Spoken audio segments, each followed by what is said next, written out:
La SIC, un outil au service du développement de la Nouvelle-Calédonie. En 2017, 60 ans après ses premières remises de clés, la Société immobilière de Nouvelle-Calédonie est présente dans 21 communes des 3 provinces. Elle gère aujourd'hui près de 11 000 logements réservés en majorité aux familles les plus modestes.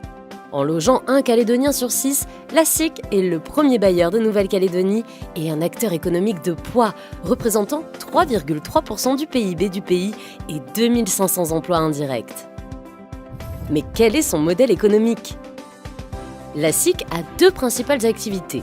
D'une part, la gestion de son parc locatif qui nécessite entretien et réhabilitation, et d'autre part, la construction de nouveaux logements. Pour pouvoir à la fois entretenir et construire, la SIC dispose de 4 leviers.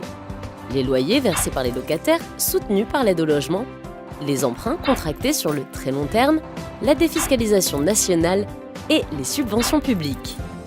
Il s'agit d'un modèle économique où l'intégralité des ressources collectées est réinvestie dans un cercle vertueux pour construire, rembourser les emprunts, entretenir et couvrir les frais de fonctionnement. Ayant pour mission d'offrir les loyers les plus abordables à ses locataires, la SIC ne fait pas de marge sur l'ensemble de ses opérations. Les opérations s'équilibrent pour tendre vers les loyers les moins élevés, tout en permettant à la SIC d'améliorer et de développer son parc en cohérence avec les politiques publiques définies par les collectivités.